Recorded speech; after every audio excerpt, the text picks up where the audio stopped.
Buenas noches, tengan ustedes. Qué bueno que ya estamos aquí, nos da mucho gusto siempre estar aquí con ustedes y más que podemos estarnos gozando en la presencia de Dios y que podemos meditar en su palabra. Amén. ¿Cómo les ha tratado el clima por acá? De repente se pone frío, ¿verdad? Llegué y hacía mucho frío, yo digo, santo Dios, ¿y ahora qué pasó aquí? Alguien le apretó muy duro al aire. Muy bien. Vamos a la palabra. Evangelio según San Mateo, capítulo número 16.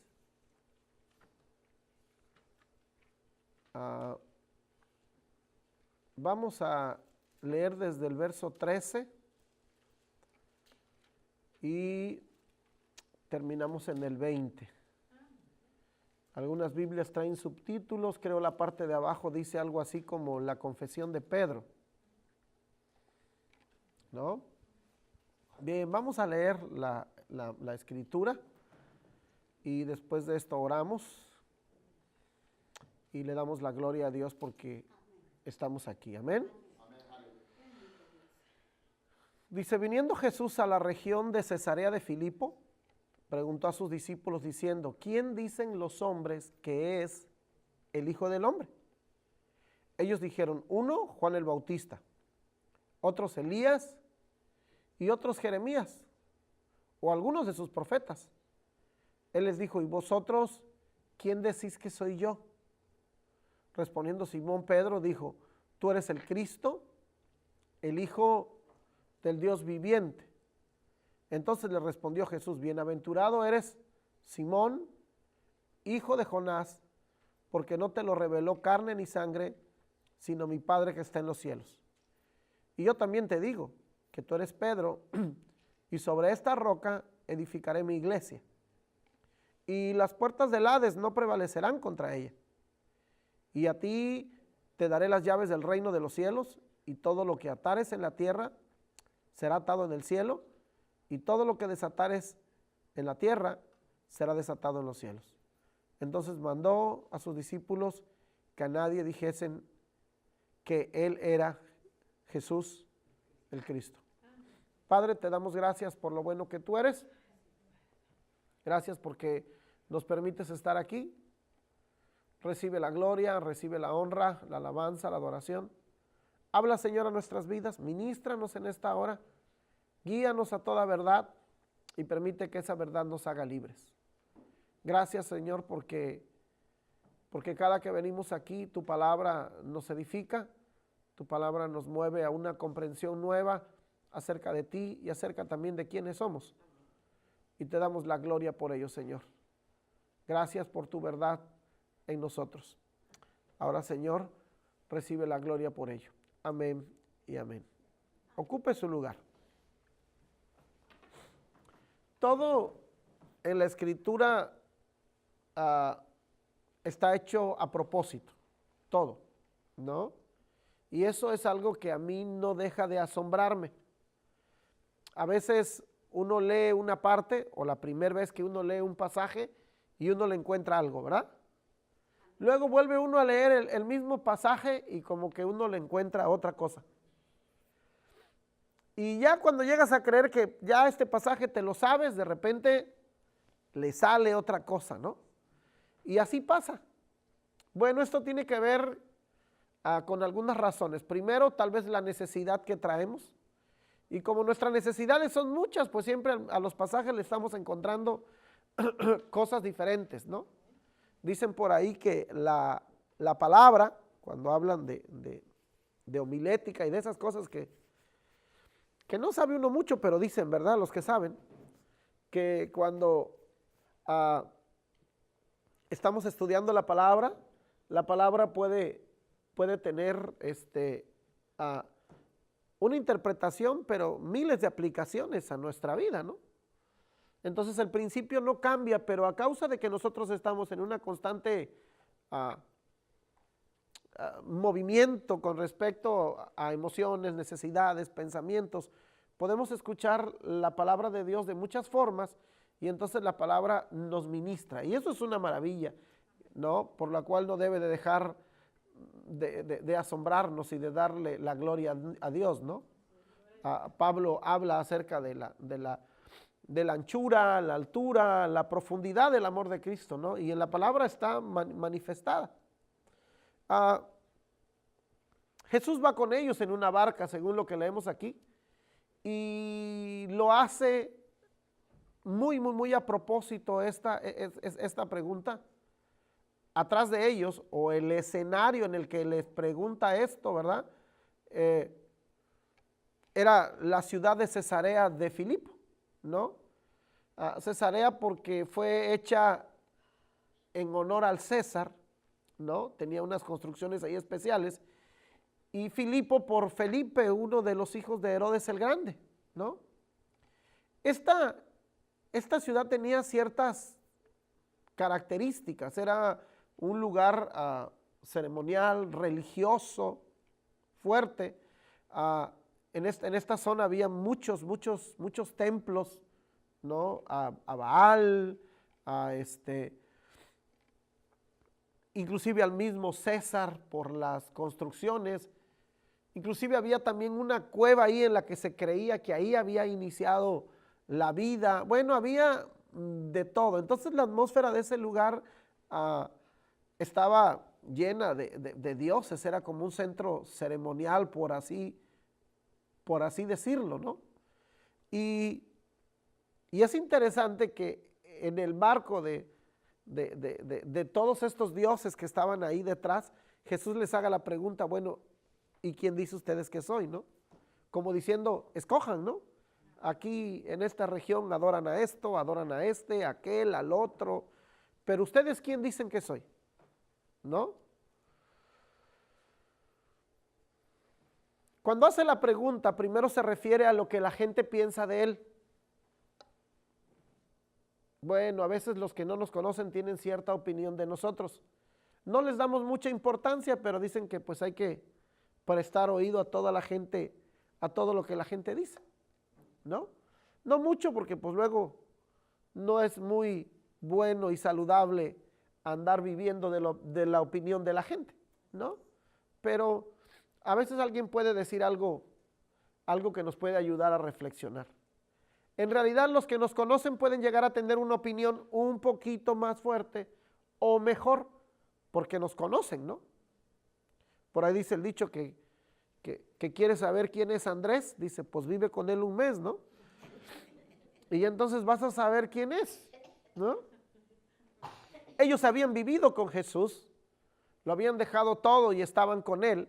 Ahora el punto es, si después de haber estado con él, ellos ya entendían, comprendían quién era. Ahora, era muy difícil que ellos pudieran percibir que Jesús era el Hijo de Dios o el tan esperado Mesías, ¿no? Por razones obvias, ¿no? El Dios que ellos conocían en el pasado era casi inaccesible, ¿no? Era como demasiado Dios. Ellos fueron castigados tantas veces por no guardar la santidad de Dios. Inclusive el sumo sacerdote solo entraba una sola vez al lugar santísimo y entraba amarrado ahí de un pie, porque si no daba el estándar de la santidad, se llamaba, ¿no? Y ya luego le decían a otro, entra por él. No, yo no entro. Y entonces lo jalaban por la riatita que le ponían, el cordoncito ese, y nadie quería entrar. Entonces, Dios, hablando del Padre, habitaba en una santidad inaccesible. Ahora, llegar a creer que Jesús, que era tan accesible, tan humano, tan diferente a lo que podía parecer el Dios primero, ellos pudieran asimilar y decir, no, pues si este es Dios, ¿no? Y eso a veces puede llegar a confundirnos, ¿no? Primero un Dios tan difícil, ¿no? que como es tan santo, le dice, mira, yo no voy a ir con ustedes porque mi santidad los va a matar, mejor que vaya un ángel y así ya no hay problema. Y Moisés dice, no, si tú no vas, no va nadie. Y eso se me hace muy bueno, ¿no? Muy bueno por la sencilla razón de que a pesar de que sabía que si no daban el estándar morirían, ellos deciden, preferimos que vayas tú, ¿no? Eso suena muy romántico, muy bueno, y llama mucho mi atención, pero bueno, ese es otro tema. Entonces la gente dijo que él era Elías, Juan el Bautista, y de repente Pedro dice, tú eres el Cristo, el Hijo del Dios viviente. Jesús dice, la única manera en de que tú puedas saber quién soy es por revelación. Y eso llama mucho mi atención porque aún en esta época en la que vivimos, si no es por revelación, nos cuesta mucho trabajo entender quién es Dios. Podemos tener cierta asimilación, por así decirlo, porque conocemos al Jesús histórico, porque en Semana Santa se celebra su muerte, por todos estos aspectos de una cultura a la que podemos llamar cristiana, ¿no? Ya América fue fundada sobre fundamentos cristianos, ¿no? Y cuando hablo de América hablo de todo el continente, ¿no? Y es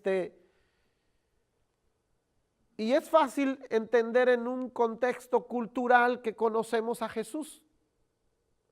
Pero eso es a lo que Jesús se refería cuando dijo, ¿quién dicen que soy? Él estaba diciendo, la gente dice, pero ustedes que ya han vivido conmigo, ¿quién dicen que soy? Y aquí es donde viene una primer pregunta, ¿no? ¿Qué tanto conocemos a Jesús? Es decir, ¿cuánto nos ha revelado el Padre acerca de quién es Jesús? ¿Cuánto sabemos nosotros de quién es Jesús? La hermana decía algo que llamaba mucho mi atención por el tema, ¿no? Que decía, es que, ¿qué pasa? ¿Por qué nuestra fe no funciona? Y luego tenemos que pasar por ciertas cosas para decir, a ver qué, ¿no? Y entonces hay como una contradicción porque pues estamos aquí todo el tiempo, estamos alabando y a la hora de la hora dudamos de que si Jesús nos vaya a sanar o no, de que si Dios vaya a ser bueno con nosotros o no, de que si vaya... Y eso es muy oportuno para este momento, ¿no? Porque ¿quién dices que es Él? Pues puedes decir una cosa, pero pues de lengua me como un plato, ¿no?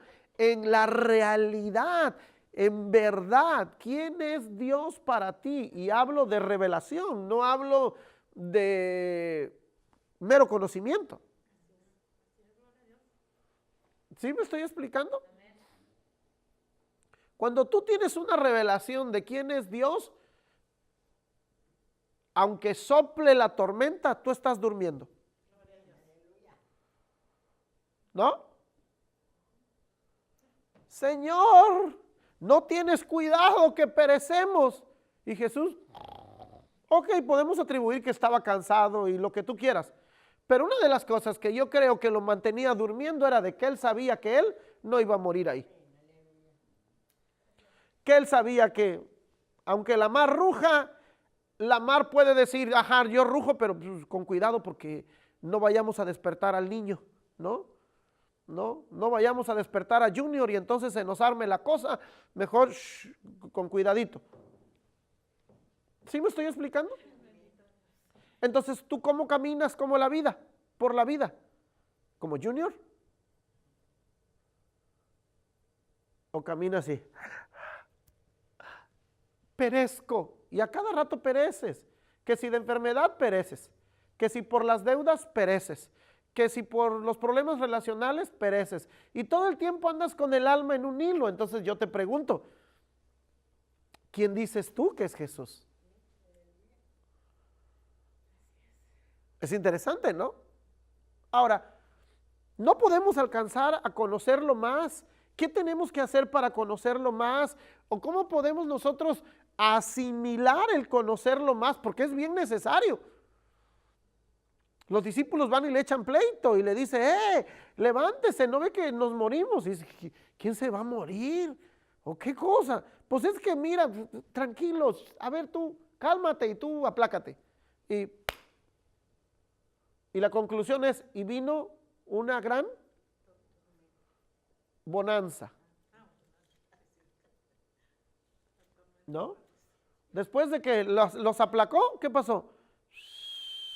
Tranquilo, ¿no? Y casi veo a Jesús, y ya dejen dormir, por favor.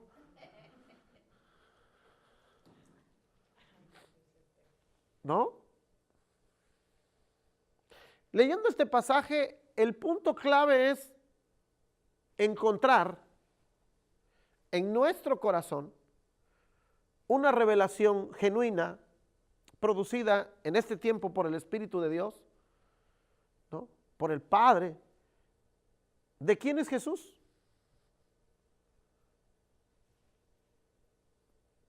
O dicho de otra manera, ¿quién eres para Dios? Porque tu vida en Cristo, tu vida de bendición o la nueva vida que llamamos así, depende o es consecuencia de lo que tú creas que eres para Dios. ¿Sí me estoy explicando? Mi bendición depende de quien yo crea que soy para Dios. Si yo no creo que soy importante para Dios, entonces ¿me irá a bendecir?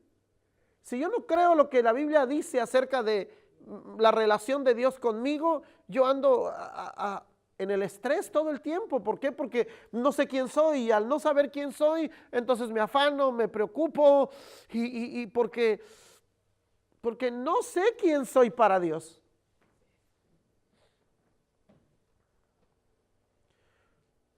Cuando Pedro alcanza a entender y a comprender quién era Jesús, viene la recompensa. Entonces la revelación de quién es Dios, de quién es Jesús para ti, va a traer recompensa.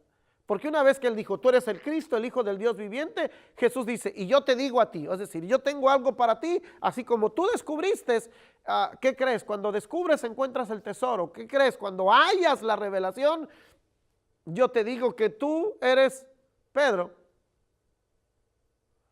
Y sobre esta roca, ¿no? Estaba hablando de la revelación, ¿no? Porque ese es el punto. Bienaventurado eres, Simón, hijo de Jonás, que esto no lo entendiste por ti, sino te lo reveló mi Padre que está en el cielo. Entonces, esta revelación de que soy el Hijo de Dios, ¿verdad? Este entendimiento sobre esta roca de quién soy yo para ti y tú eres para mí, el entendimiento de este clic que nos hace saber quién es nuestro Dios y quién somos nosotros, esta revelación, sobre esta revelación voy a poner mi iglesia. Y mi iglesia va a tener estas características.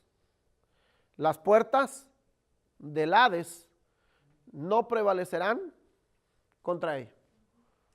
¿No? Cuando hablamos del Hades, hablábamos de la muerte, el lugar donde van los muertos. ¿No? No es el infierno, no, eso es otra cosa. No es el lago de fuego, tampoco, es el Hades, el lugar de los muertos. ¿No?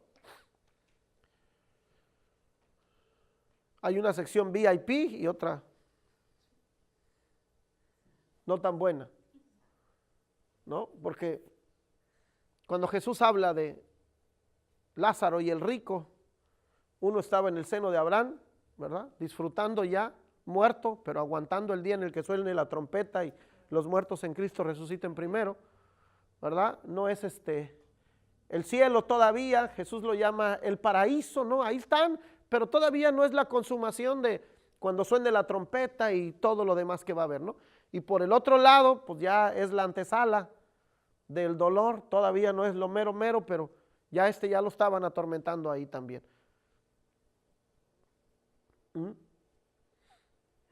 Dice, las puertas del Hades no prevalecerán contra la iglesia. Cuando hablamos de Hades, hablamos de muerte. Y decía yo, aunque podemos estar hablando de una sola idea en particular, la aplicación pueden ser muchas. Cuando tú encuentras quién es Jesús y lo que Jesús es para ti, nada que esté muerto en ti va a prevalecer.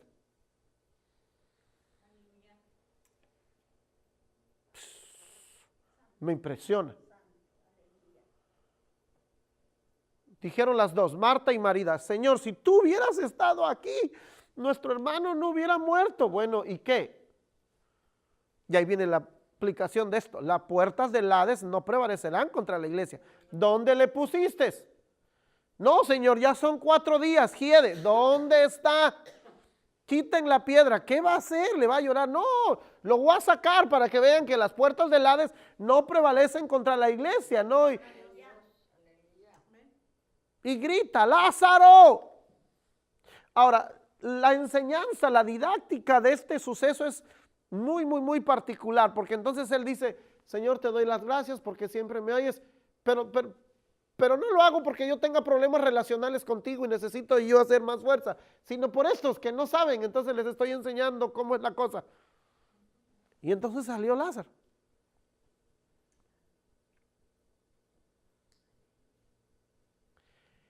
¿Qué sabía Jesús? Jesús sabía lo que el Padre quería, Él lo hacía. Jesús sabía, ¿verdad?, lo que el Padre pensaba y Él lo hacía. Jesús sabía lo que el Padre quería decir y Él lo decía. Es decir, se conocía tanto Jesús y el Padre, había tal comunión y tal revelación que Jesús estaba haciendo la voluntad del Padre. Bueno, ahora en nosotros, ¿qué tanto conocemos a Jesús? ¿Sabemos qué es lo que Él quiere? Si nos encontramos a un indigente, si estuviera Jesús, ¿qué haría? Entonces los recursos son para cumplir la voluntad de Dios y son ilimitados, ¿no? Lo mismo pueden darle de comer a 5,000 personas que resucitar a Lázaro, que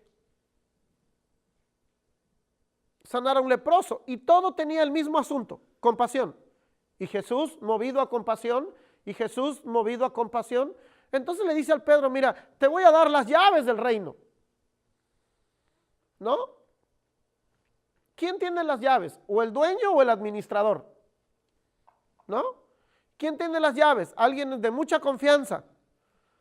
Cuando no hay nadie en quien abra o el pastor sale, hermana o hermano, te lo vamos a dar, tú abres y tú cierras. El que tiene las llaves tiene la autoridad, tiene el poder, entra, es el mayordomo. Las llaves son sinónimos de libertad, son sinónimos de autoridad, son sinónimos de administración, son sinónimos de entrar a los recursos, son sinónimos de muchas cosas. Entonces, resumo esta mitad. Si yo entiendo quién es Dios, es porque me lo revelan, pero después yo crezco en comunión con Él de tal manera que la voluntad de Él yo la realizo aquí. Y para aquel que realice la voluntad de Dios, los recursos son ilimitados. Atas y desatas. ¿Me conoces? Sí. ¿Qué haría yo en esta circunstancia? ¿Me conoces? Sí. ¿Qué haría yo si te encuentro enfermo? ¿Me conoces? Sí. ¿Qué haría yo? En cualquier circunstancia. Entonces la pregunta es, ¿Dios es bueno o no? ¿Y por qué el afán? ¿Dios es bueno o no? ¿Y por qué la preocupación? ¿Dios es bueno o no? ¿Y por qué escogemos nuestro propio camino? ¿Dios es bueno o no? Y luego entonces,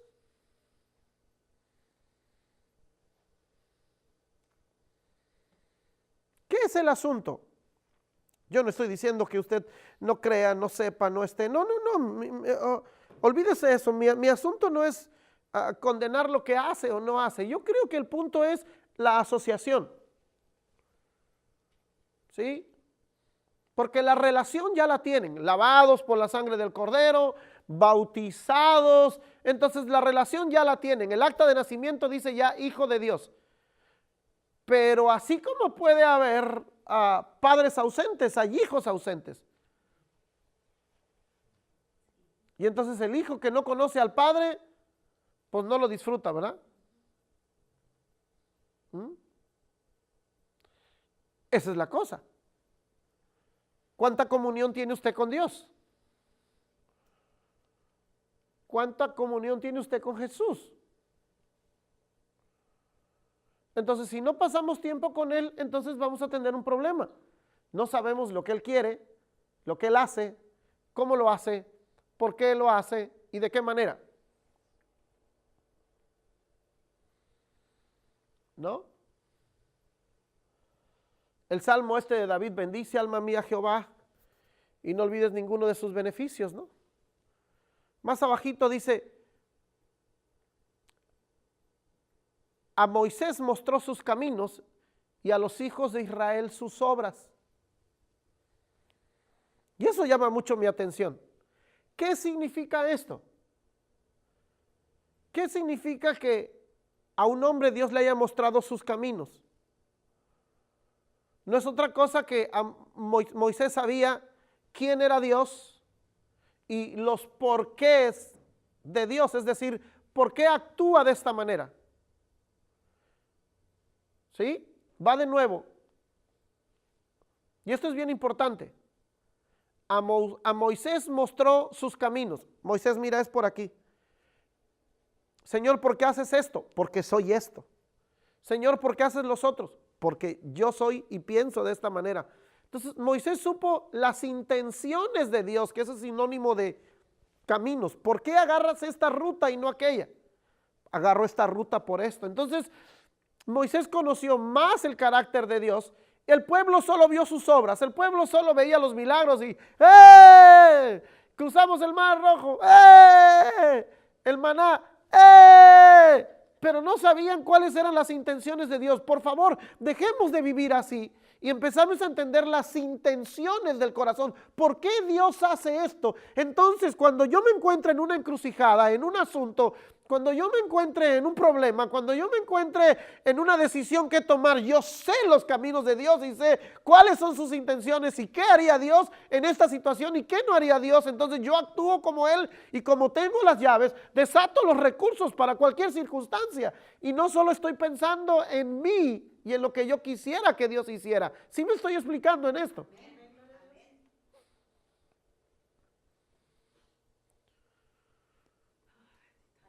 No solo es, ay, Diosito es bueno.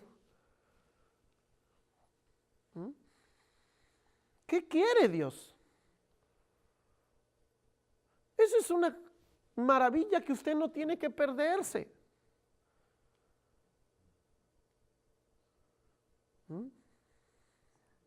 No tiene que correr. Ay, esto, voy a orar para ver qué Dios dice. Voy a orar para ver qué Dios quiere. No habría necesidad de tanto de eso de última hora porque usted lo conoce.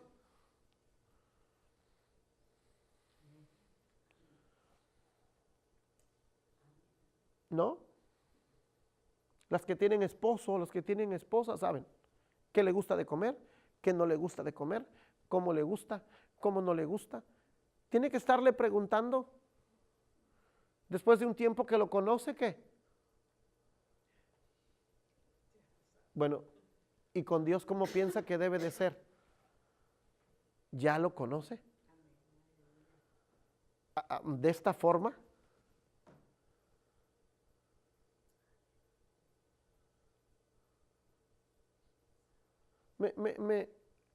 Me gusta el cliché, pero a veces como que me produce algo en mi estómago, ¿no? ¿Cuál será la voluntad de Dios? Wow, te oyes muy bien diciendo que eres alguien que busca la voluntad de Dios, pero ¿no debiera yo ya saberla? ¿no?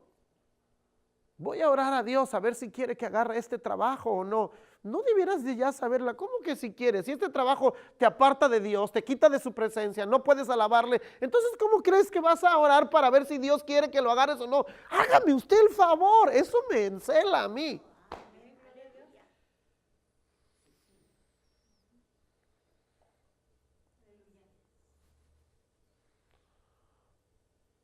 ¿No?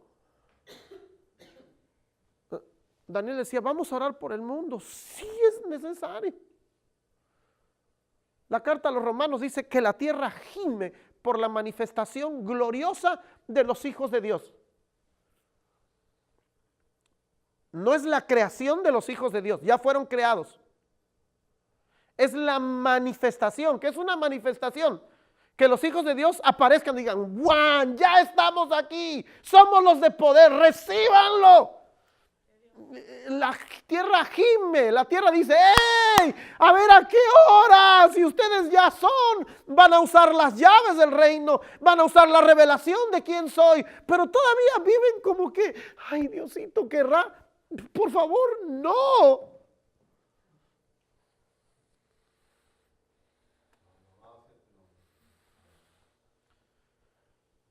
La tierra gime porque despiertes ya y sepas quién eres. Quiere ver la manifestación de los hijos de Dios. ¿Dónde estarán los hijos de Dios? Y, ay, sí, ¿dónde estarán? Pues eres tú.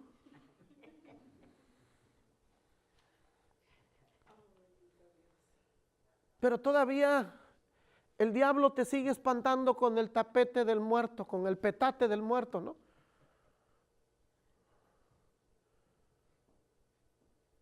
Como no conoces a Dios, a veces te sientes hijo y a veces no. Como lo que más escuchas es condenación, a veces sí sientes que sí puedes orar y a veces que no.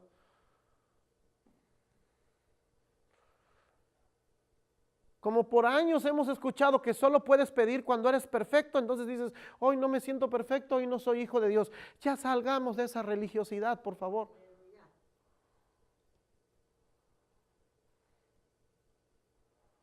Entonces, aunque seas hijo de Dios, no puedes vivir como hijo de Dios, no porque Dios no quiera, sino porque estás lleno de culpa y de indignación. Y dice, tú eres el hijo de Dios. Yo, ay, pues trato. No, por favor, si no es saber si tratas. Dios lo dijo. ¿Cómo estás, hermano? Pues ahí voy. ¿Y entonces?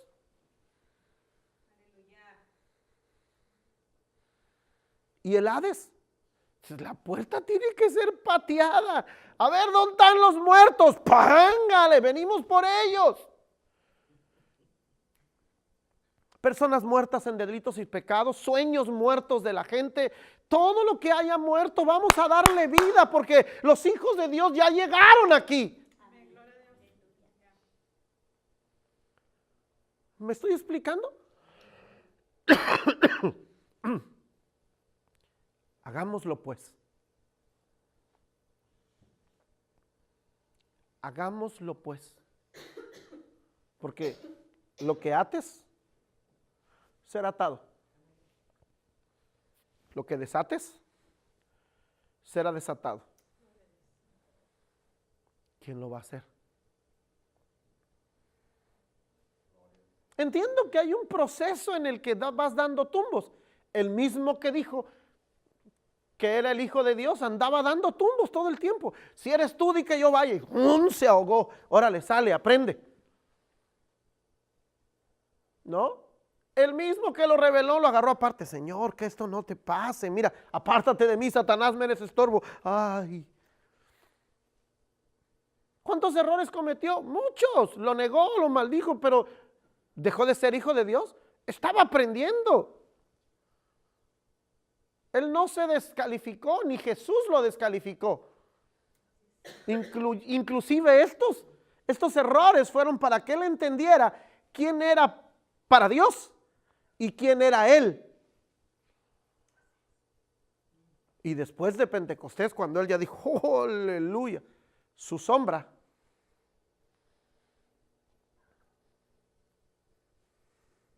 sanaba.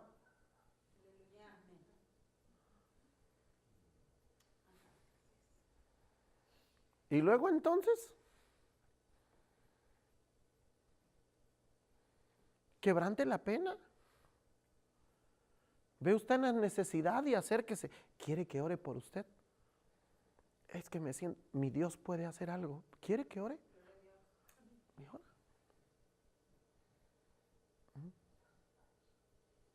Tengo problemas. ¿Quieres que ore?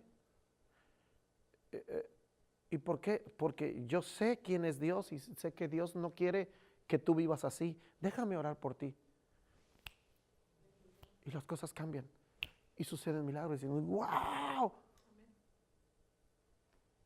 Pero tú tienes que saber.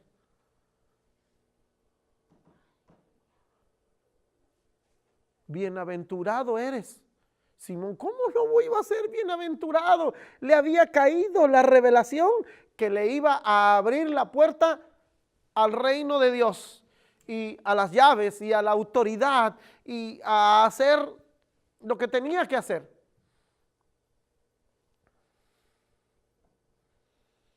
¿Sí me estoy explicando? Entonces, ¿quién va a orar por el mundo? Yo. ¿Quién va a ir a sanar a los enfermos? Yo. ¿Quién va a ir a dar la gloria a Dios? Yo. Pero si seguimos en que, ay, Dios me escuchará o no, yo seré hijo de Dios o no, ay, Dios, hoy me escuchará Él o no.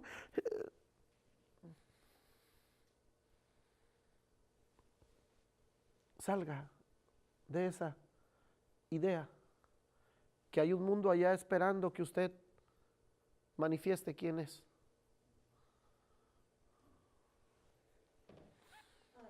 Empiece a hacer pruebas. Hágalo. ¿No? Solo pongo un letrerito en su casa que diga, en este hogar se oran por problemas, tráigalos. Una fila. Una fila ahí. Oiga, que aquí oran por problemas. Sí.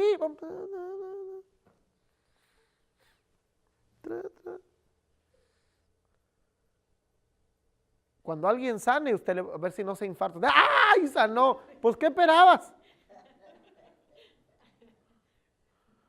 Y luego esa gente, ¿a dónde piensa que va a venir? Aquí.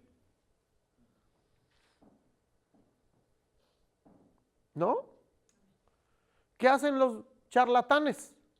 Venga con no sé qué del no sé cuándo. Y aquí le decimos su suerte. Y aquí usted mejora. Y con una seguridad de que dicen que va a mejorar tu vida. ¿Y usted que tiene las llaves del reino? Ponga su anuncio.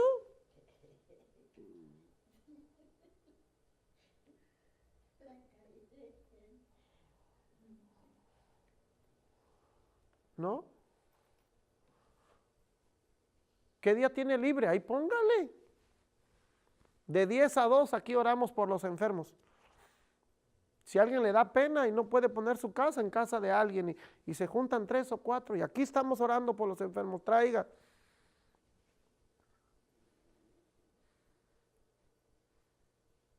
Queremos que Dios los toque. Señor, tócalo allá. Pero tú eres mis manos, tú eres mis pies. ¿Cómo lo toco? Bienaventurado eres. Bienaventurado eres cuando te cae la revelación de quién es Dios, quién es Jesús para ti, quién tú eres para Él y comienzas a obrar en esa gloria maravillosa. ¿Me estoy explicando? ¿Como para cuándo? Como dicen aquí, right now. ¿Quién quiere ponerse pilas? ¿Está bueno? ¿Está bueno? Póngase de pie.